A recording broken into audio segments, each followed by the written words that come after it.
Haha! I've had my mic muted this whole time.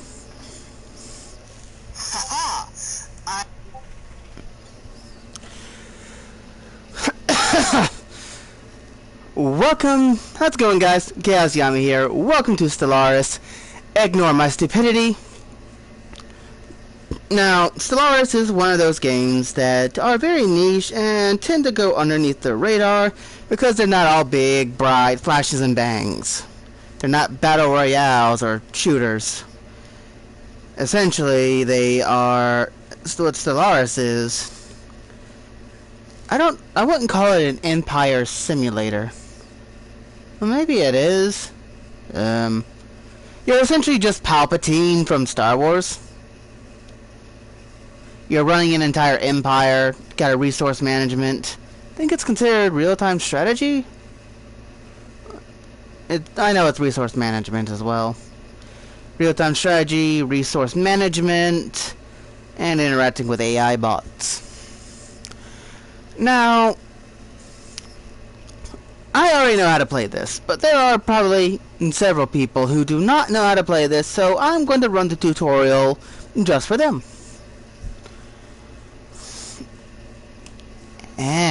I have a puppy that won't leave me alone. She's adorable and all, but jeez. Yeah, Sammy. Well, she's not exactly a tiny puppy. When standing up, when standing on her hind legs, she kind of goes up to my hip. Anyways, tutorial. Now, more often than not, the Stellaris games, well, the single-player campaigns do not really, the single-player games don't really give you any achievements, or trophies, or whatever you want to put them on. So, that alone probably turns off most of you to it. But, hey, it's quite alright. I understand. That's why I say this game is very, very niche.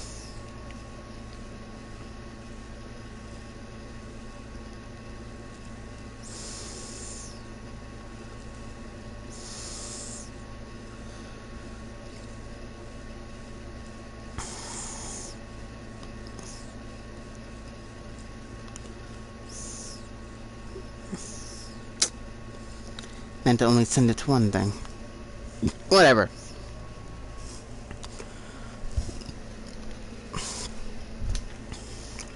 After we do the basics and we finish all the tutorial things, I will quit and then start a fresh new game entirely. Oh, I guess y'all want me to read that. Much has happened since modern humans first emerged in Africa some 200,000 years ago. Our kind spread rapidly across the globe, and soon the first civilizations took form. Scientific process has been swift, though not without cost.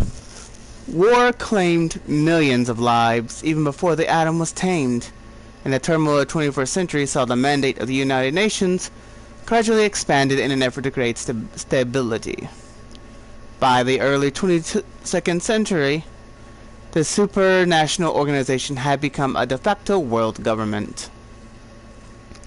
Though some still resent the power wielded by the UN, as evidenced during the Maronitian Police Act of '88. I don't know what the fuck that is. Few can deny the technological breakthroughs that have come out of its sponsored research programs. With the recent completion of the first true starships, mankind is about to embark on a new era of space exploration. Good day, Madam President. I am Fear, prototype synthetic intelligence. My job is to offer advice and assistance as we seek our destiny among the stars. An excellent decision. You will have my full support. Researching new technologies will be critical to our success. I tell you this not merely as a product of unfettered technological progress, but as your trusted advisor, and, I suspect, your only true friend. Ow. That's a bit painful, Mr. Freaking Robot Dude. Ow. The alerts panel is where we will see all incoming notifications or points of interest. Whether you choose to address these alerts is entirely up to you. We're not The showing that. technology screen is where we will be directing our research efforts. Technologies are categorized into 3 different fields, with each field typically having 3 available research options.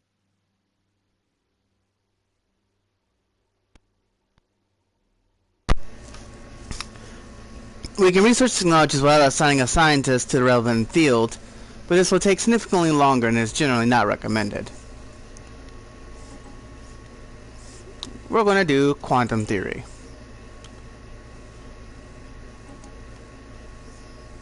Biodiversity studies.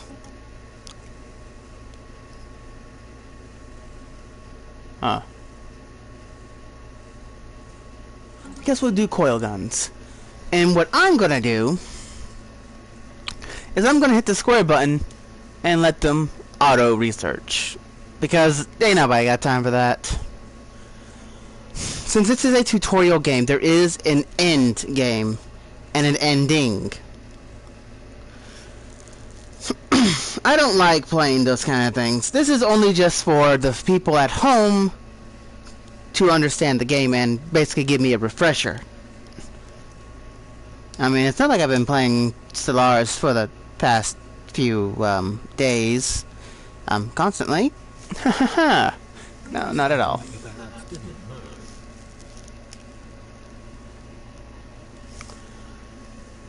Once these technologies are inevitably researched, we must ensure our continued progress by setting new challenges for our scientists. Here is something that you perhaps didn't know. Welcome to the chat. Hope you're having fun there.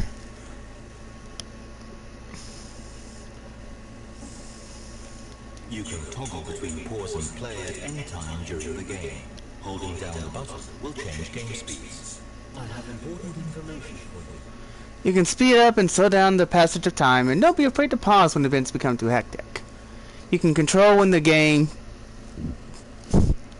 auto pauses in the settings menu.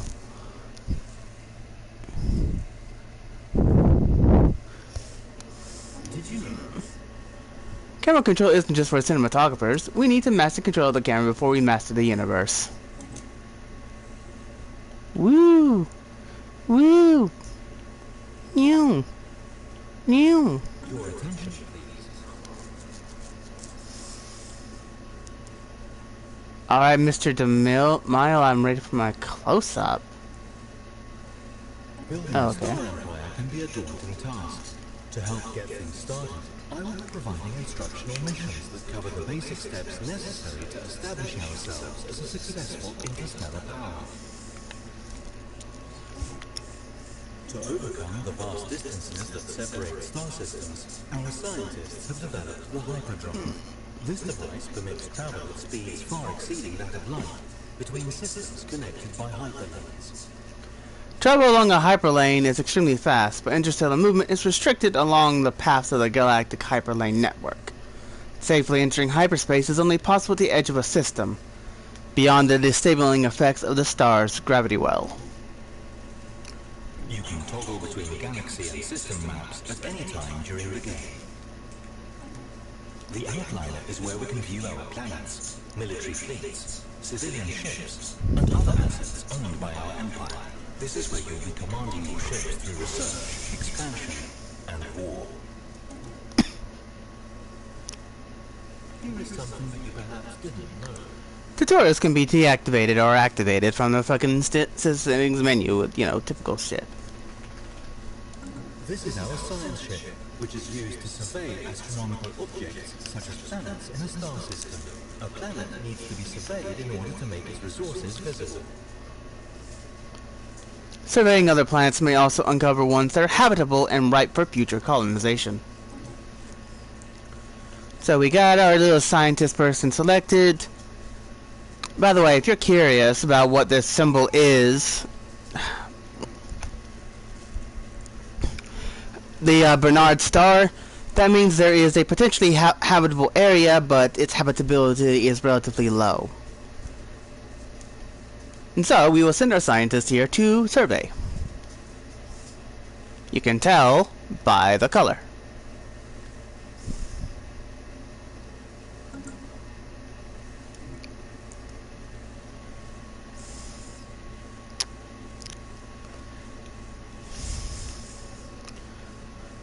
So I'm waiting for them to talk about the traditions.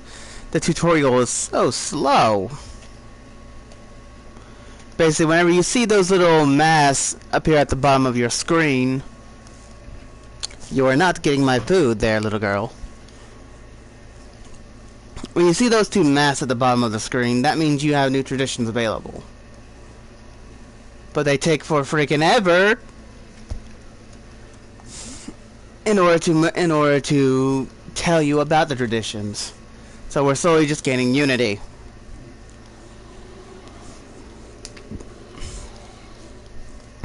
The UNS Nobel has made a startling find on Bernard Star 2. The planet is teeming with alien life. For the first time in history, we have encountered life forms that did not originate on Earth. This amazing discovery has silenced those who believed we were alone in the universe. Although none of the alien creatures found on Bernard Star 2 are sapient, it is likely only a matter of time before we encounter beings that are. We may not be alone out here.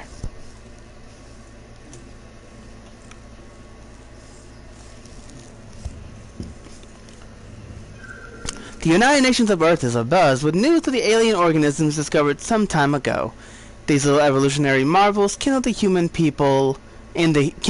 human people a renewed hope of first contact with intelligent beings. Now, I'm gonna make y'all do a lot of decision making for me. Shall we greet? I guess I'll read this thing first. Our recent encounter with alien life forms has reignited and made suddenly more urgent the old debate on how we should approach contacting any potentially intelligent alien civilizations we may meet.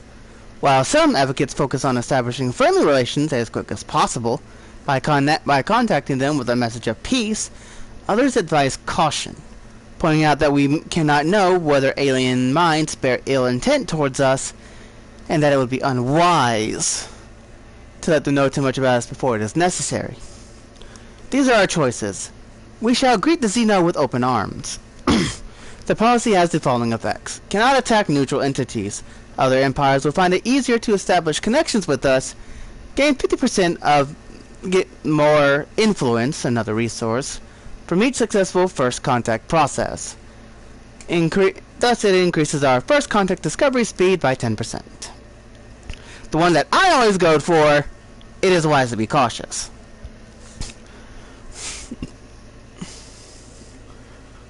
This policy has the following effects. Cannot attack neutral entities. Other nations will find it harder to establish connections with us. Negative first contact events are less likely to happen. First target contact difficulty is a +2, making it less likely that they will want to blow us up the second we meet.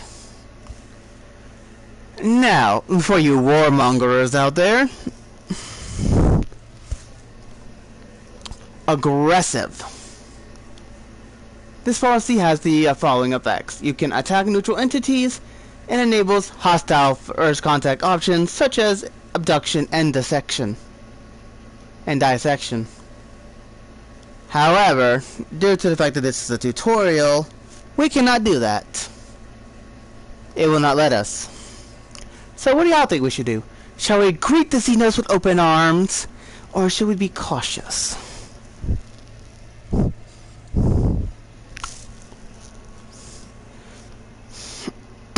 Personally, when it comes to me, depending on what my race the randomizer picks for me is, I would usually do that. Although typically I always am cautious.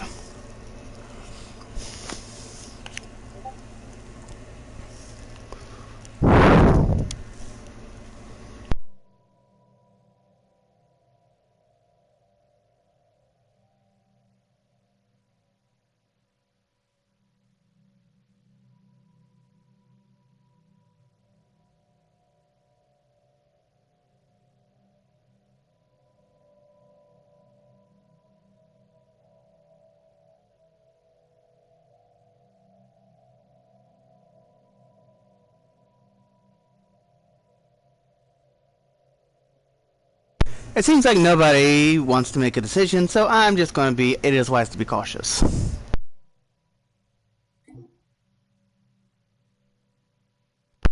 It'll take 10 in-game years for me to change the policy. Well done. The first survey of a star system beyond our own has been completed. We now have access to planetary data that the astronomers on our homeworld... Now that we have begun exploring our neighboring stars, it might be time to extend our reach. A starbase can be built around stars in surveyed systems to expand our borders, allowing us to claim new regions of space.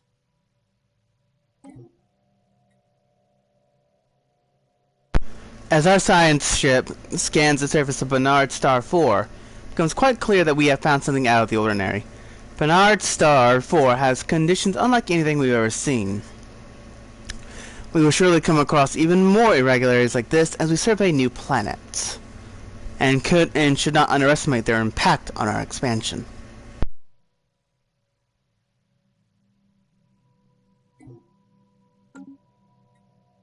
This is our construction ship, which is used to construct space stations. When an astronomical object, such as a planet, has been surveyed, we can order this ship to build a research station or a mining station to exploit any resources it may have.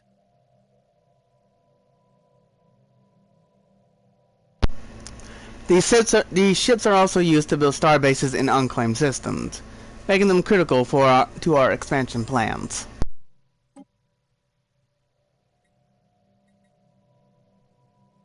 As you see, as we have surveyed the barren star, the red globe icon turned green. That means, when the tutorial lets me, we can actually set a colony onto one of the systems in here, which means they are livable for our conditions.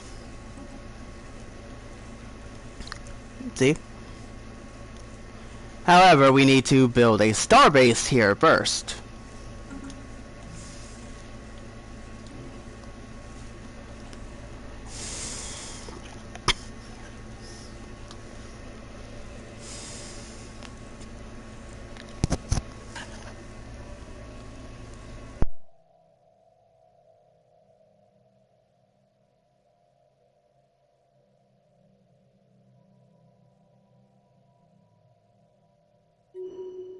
Excellent.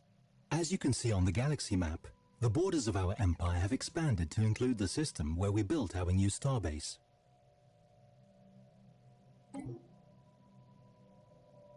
The resources generated by our homeworld will only take us so far. Luckily, our science ship has just found a resource deposit on another world. The time has come to use our construction ship to build a mining station.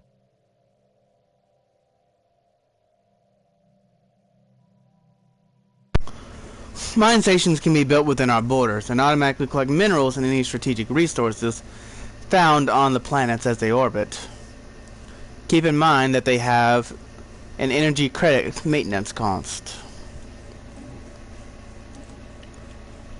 So now we go here, we select our construction ship, we do this, and build mining station.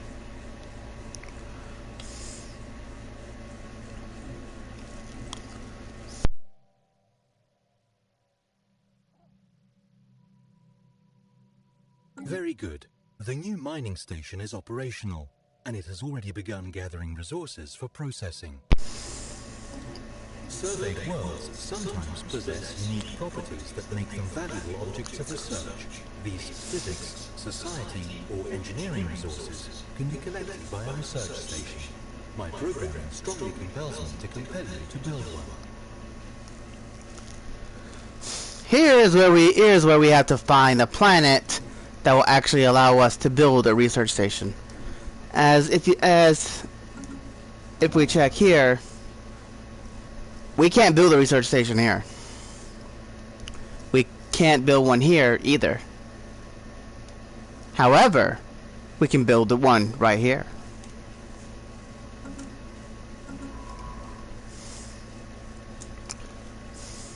So we will listen to the science dude. Yeah.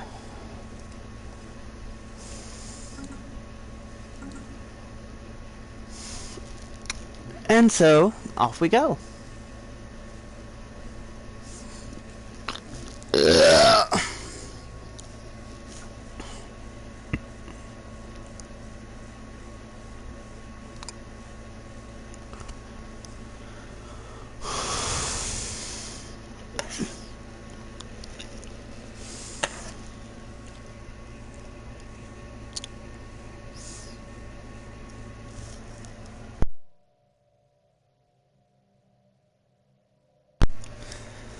Yeah, I thought I muted my mic in order to burp, but I did not. So that was a fail. Oh well.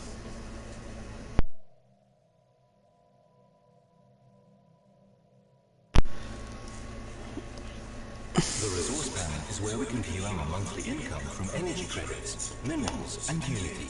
Physics, society, and engineering are used to research new technologies. The resource panel also displays the number of colonized planets, naval capacity, and strategic resources. You can select any of these resources to view its details. There's energy credits. Through hard work and experience, Science Wen Mao has developed new skills. Wen Mao gains the Carefree trait, granting the following effects: a 35% increase to their anomaly research speed. Now that's really good because, well, anomalies are a pain in the ass. But they are very lucrative. Anomaly found. Speaking of an anomaly,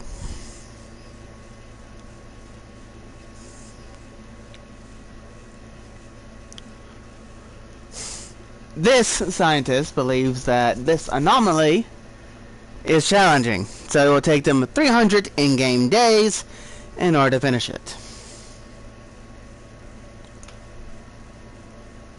So yeah, that's always fun, ain't it?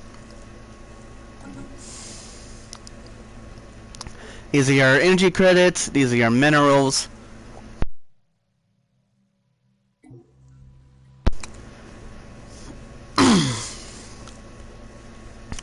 We now know without a doubt that a thriving biosphere is not something unique to Earth. Both the scientific community and the public at large are eager to learn more about the various forms of alien life found throughout the galaxy. Efforts to catalog the life forms that we encounter are already underway. But our xenobiologists have urged us to focus our planetary survey efforts on habitable, life-bearing worlds. This is just a mission that we can complete whenever we bloody well want to. Or I can gain some Unity instead. Instead of focusing on that, we will wind up with 291 Unity, which is used to... Unity is used to do traditions, which they still haven't let me do yet in the damn tutorial. The reason why I don't just do it myself is because then the tutorial will put me there and I'll be stuck on that mission. Unity is also used to hire leaders, such as a scientist, a general, or an admiral. And I don't remember what else Unity is used for besides those two things. Moving on. We're going to start the quest. Situation log updated.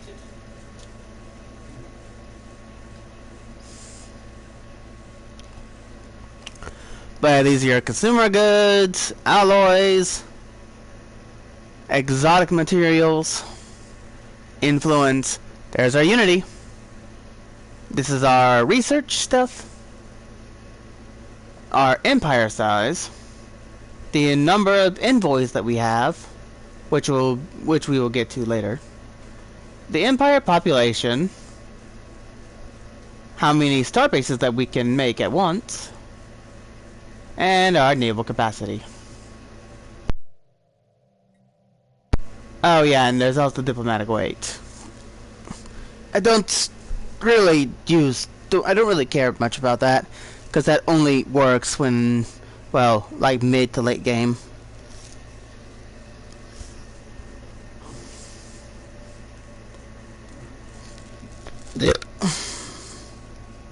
Damn, I just keep burping.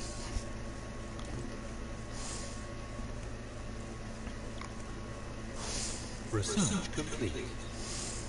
Huzzah! We're going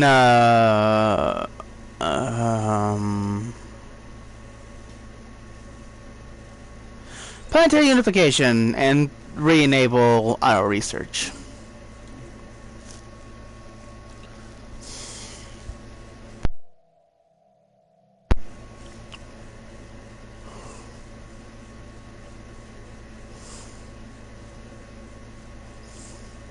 So how are things being? How are things doing for you? Shit, I should have read that.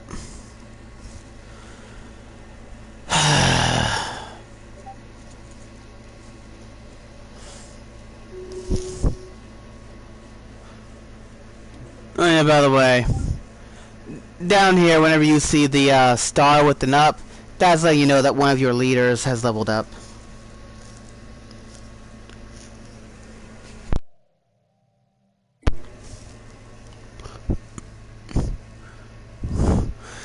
But yeah, if you can't tell, there is a lot of waiting.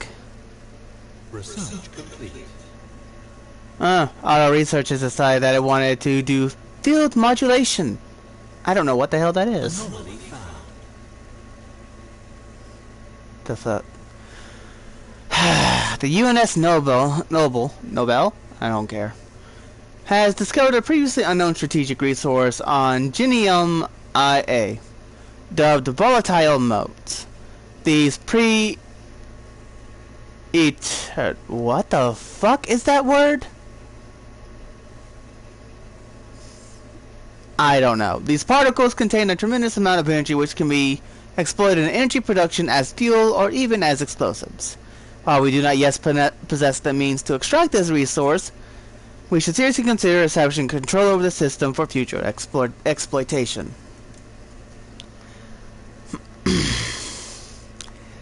This is why it's useful to have somebody who is very good at researching anomalies, because they pop up everywhere.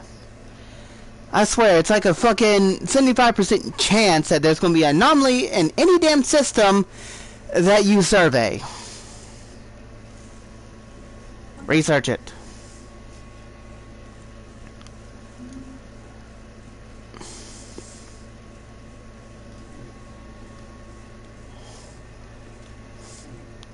This symbol down here, which is currently highlighted down at the bottom of the screen, lets you know the anomaly has been discovered. You know, if the pop-up in your face wasn't enough.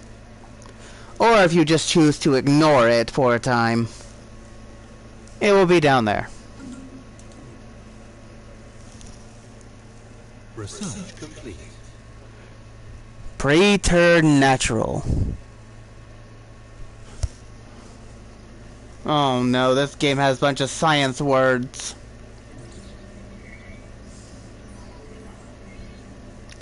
Our scientists have discovered something rather monstrous. The mountain range they scanned earlier was in actuality the outer membrane of a gigantic egg. It's uncertain what behemoth could lay such an egg and what horror would hatch from it. We can study it from afar and gain society stuff. Or we can crack it open. What do y'all want to do?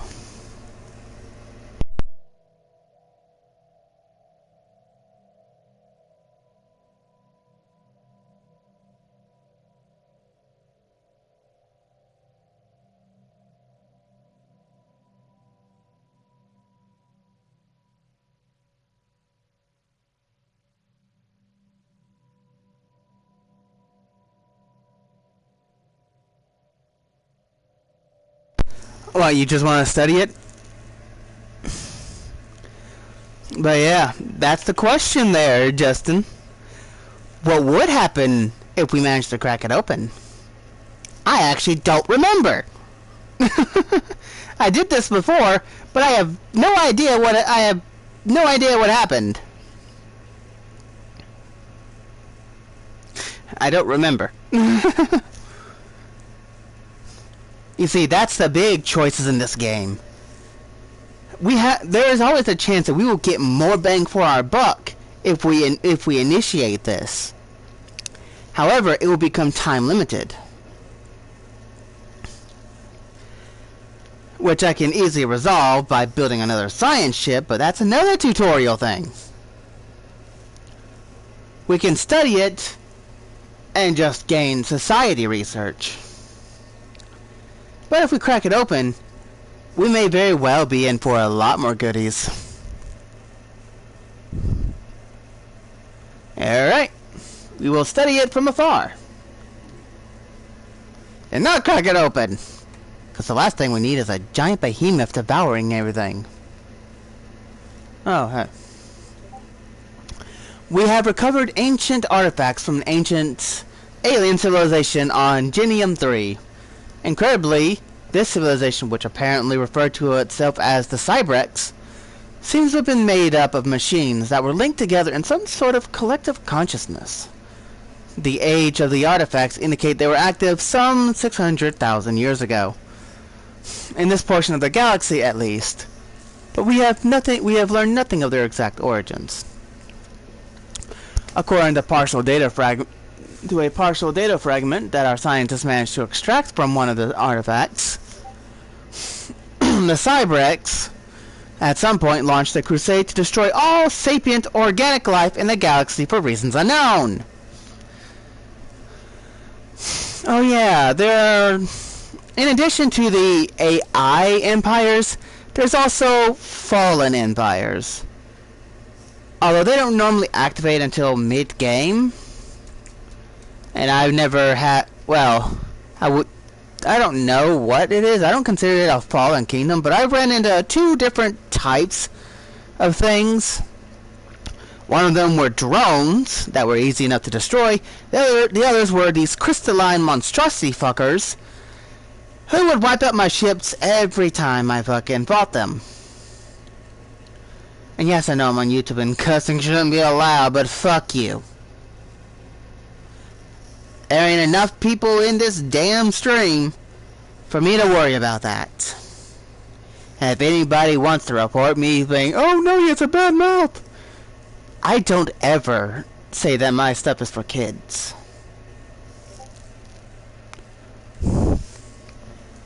Interesting, by the way. Situation log updated.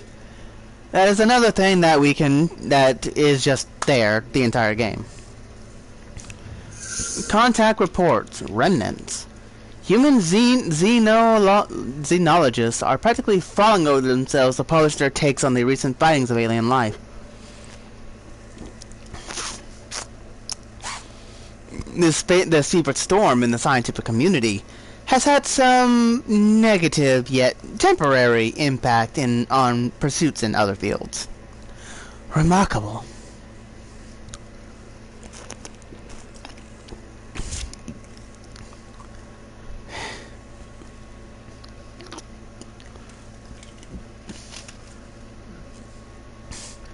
Come on, can you hurry up and freaking finish surveying Genium? I need to do this guy's questline so then we can get it started in freaking traditions. Maybe I should have just started a new game myself and just taught y'all myself. Oh well, anybody who watches this can say, oh hey. This symbol down here means the system is surveyed. So finally, we can do this. Send this guy over here, build a star base, and then he can build a research station.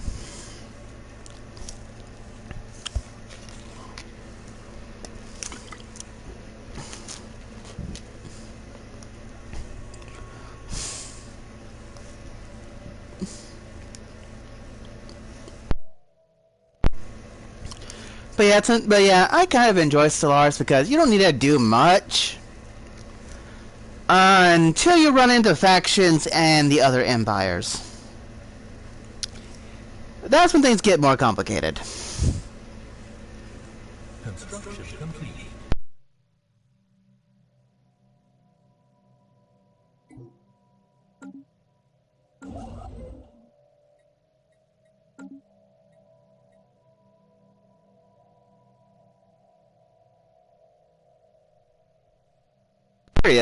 It looks like Sirius. may just have a habitable planet as well. Neat.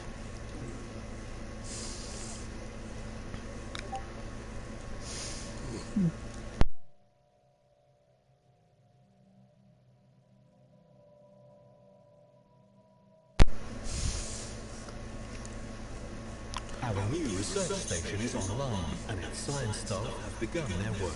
What secrets will they uncover? What forbidden mysteries of creation? Could I have a moment of your time? We must continue exploring the galaxy.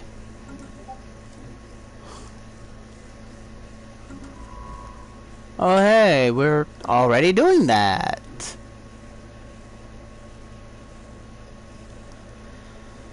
I have important information for you. System survey complete. Huzzah!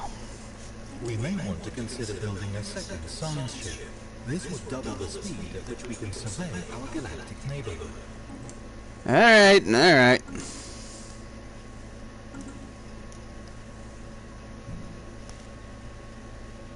This is our system's starbase. These upgradable stations mark star system ownership and are most often tasked with producing all types of ships.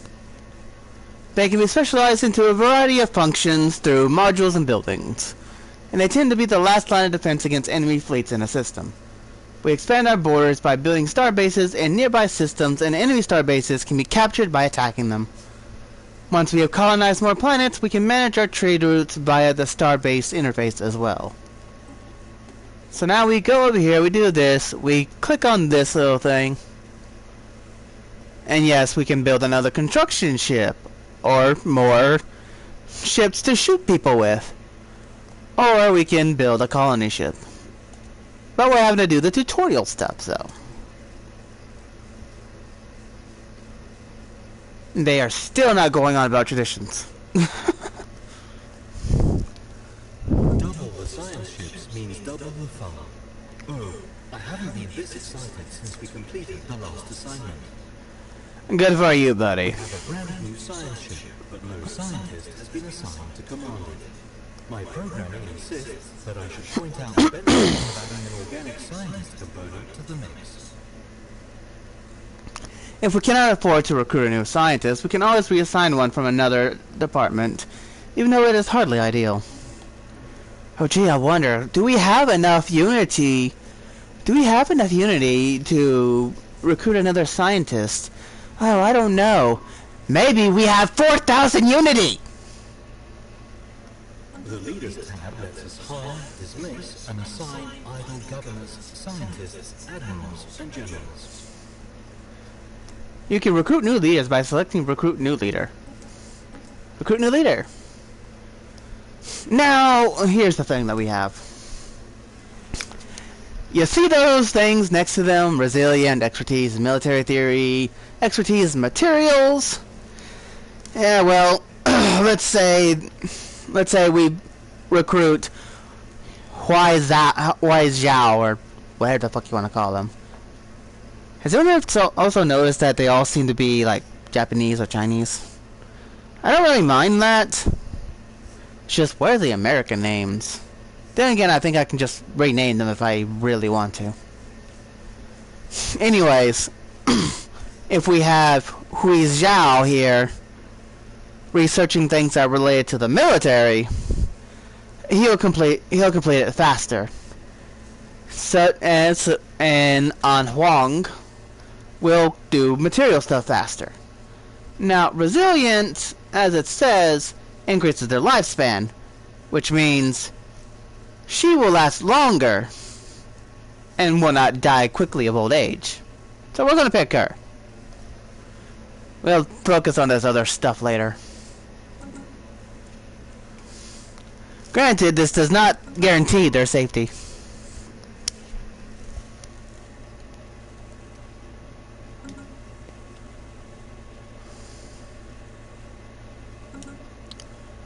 Okay, we have done these. We've done this. Has assumed command of our new science ship and can now be sent off at our leisure to explore new systems and or meet some grisly fate. Thanks for the positivity, buddy. But that is the thing. I think I lost a starship when they were devoured by a by a black hole worm or something. I don't remember. But I lost a scientist and their ship. Then they came back and I had to kill them. So yeah, there's a lot of shit that can happen in this game. If you don't mind all the waiting and resource managing and stuff like that. Your attention, please.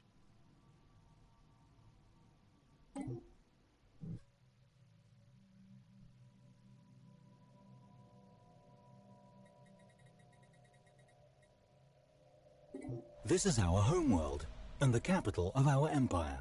The planet's summary screen, which we are currently looking at, provides an overview of the planet's important statistics and allows us to set a designation if desired, as well as the option to automate the planet. I don't know what automate the planet means. We can see the total number of districts this planet can support, how many pops are living on it, and how much food and other resources it produces and consumes. We can also see if the planet is suffering from low stability, and if there is an assigned government. And if there is an assigned governor, they are found here. Here, our governor is Yuzu. Could I have a moment of your time? Radio menu, more like rad-eel menu. Am I right? Oh, cringe, dude. Just no. Can you tell this game was old? Your attention, please. Who is calling me?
Seems like I'm gonna have to cut this a bit short. The kids are coming over, so. But yeah, I'm just gonna tell y'all about stuff before I go.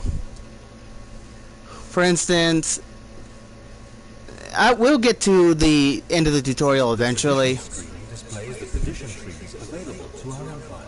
A tradition tree must first be adopted before any traditions within it can be unlocked. Adopting a tradition tree or unlocking a specific tradition costs a certain amount of unity, and the price goes up as we unlock traditions and our empire grows. We have our choices between adaptability, diplomacy, discovery, harmony, expansion, domination, mercantile, prosperity, and supremacy.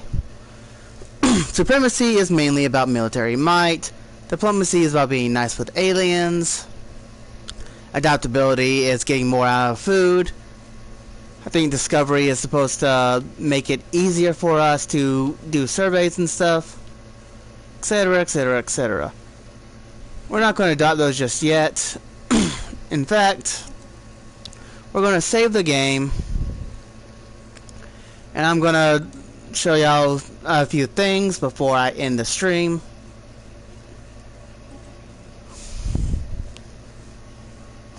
We're going to click New Game. We're going to create a new empire. Yes, this is something you can do. I'm not actually going to create it. I'm just going to show y'all. These are your different races.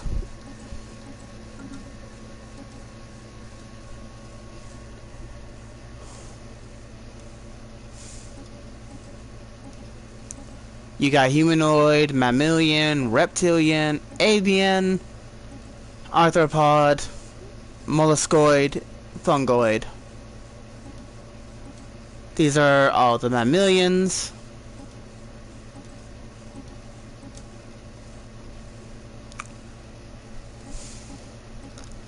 Well, anyways, you get it. You can pick your race and stuff like that.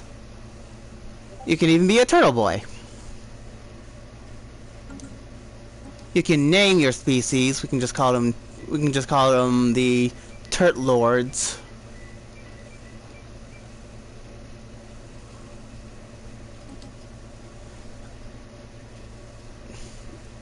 But yeah, basically you can also choose that leaders will be male or female or no gender or random. This one names your ships as well as leader names. We can just call it the TSP, or like teaspoon or whatever we want to. The traits that we can pick will give us various buffs. However, as you can see, we only have 2 trait points. So let's say you want to be extremely adaptable. You will have to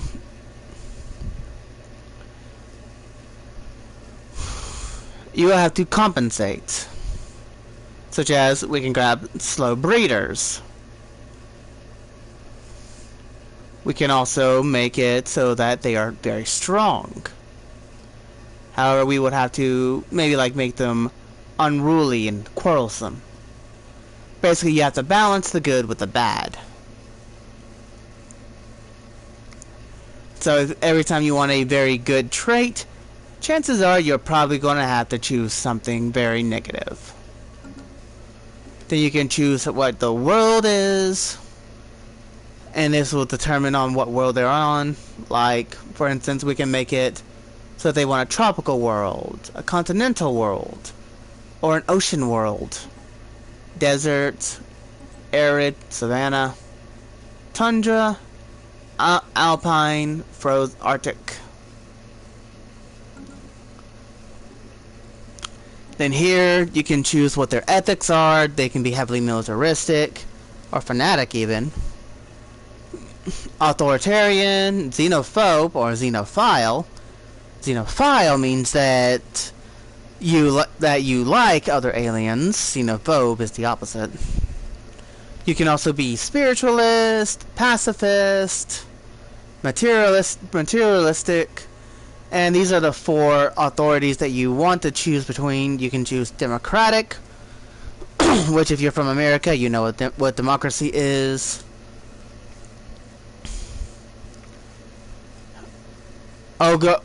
Oligarchic is basically just more years for democratic.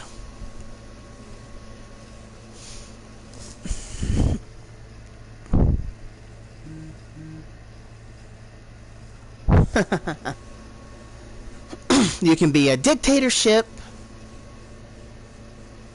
You can be an imperial thing in which only your royal family becomes the leaders. A dictator, once your leader dies, there's an election to decide who's next. And then you can choose your civics. Like, for instance, we can make a shadow council.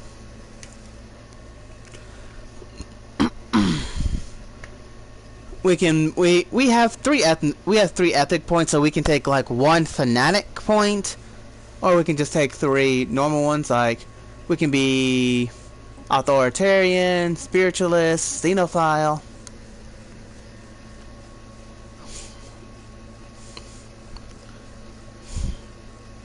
All these things have their own thing, in which we can literally just say that, oh hey, this is a free haven, come on in. However, we can also grab slaver guilds as well. Some things you need certain things. Like for free haven, you have to be some degree of a xenophile. You cannot have the Corvée system civic. The Slayer guilds, you have to be some degree of authoritarian. Does not have pleasure seekers. Everything else, I don't know how to unlock it. It will normally tell you they're right there on the right hand side. All the stuff that you can do.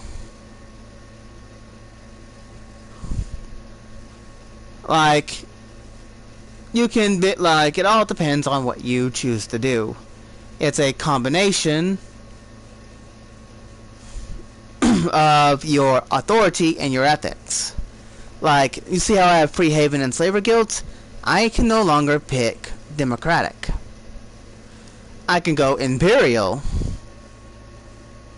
and still keep all my stuff. But look at that. Things have changed. Ain't that interesting? Choose dictatorship. Again, it changes. It all depends on your combination of ethics and your authority. We're gonna say tropical world. Just give it a random. There, it's the Tabador in Tabat. This is just cosmetic stuff.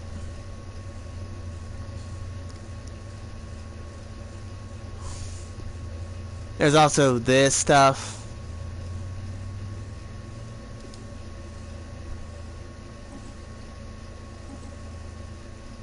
We can like say that you want avian looking.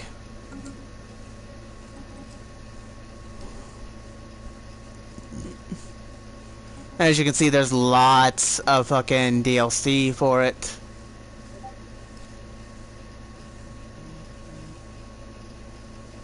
DLC Apocalypse, Utopia.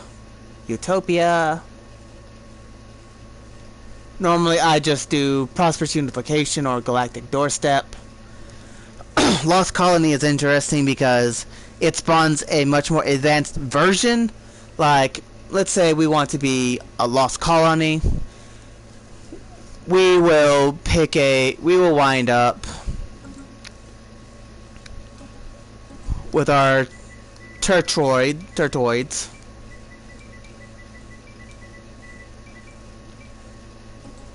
We can call them turtons.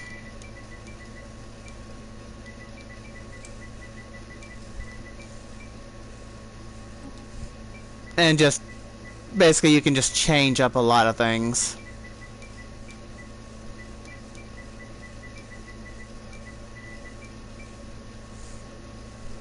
stuff like that. This changes what your leaders' names, your ship names, and all that other nonsense. Let's see here, we can go... We'll just go like Necroid 1. We have to name our leader. We're just gonna do that. There. Our leader is a female whose name is Thorna Night's Edge. You can change the colors.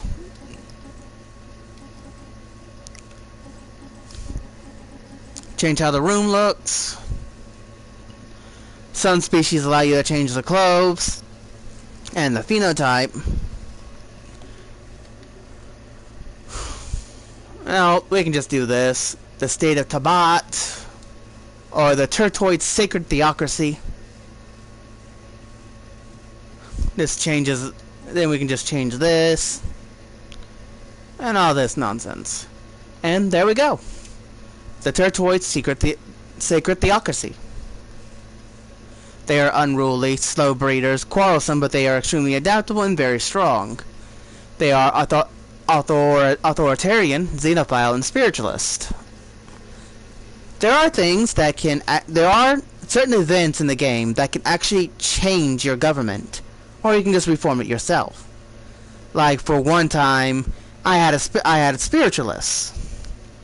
We did a thing, we did a quest chain, and they wound up with fanatic spiritualist.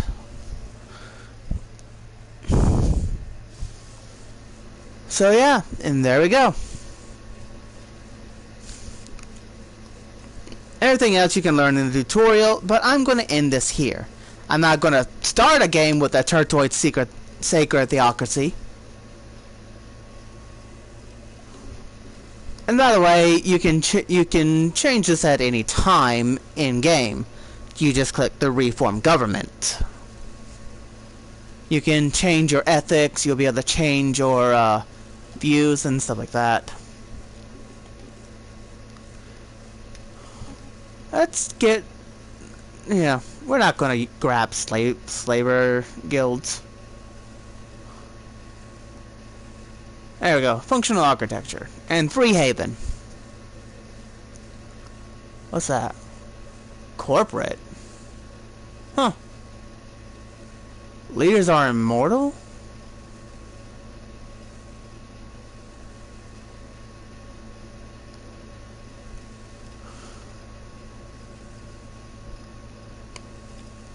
Hive mind.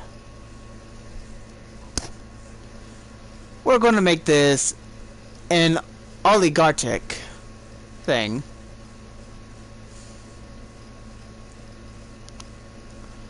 But yeah, these are all the things that you'll be able to do. And that will be all for now. Thank you guys so much for watching this stream, even though it was relatively short. Would have been longer, but things happen. So thank you guys so much, and I'll see you guys in the next video or stream or whatever I feel like doing.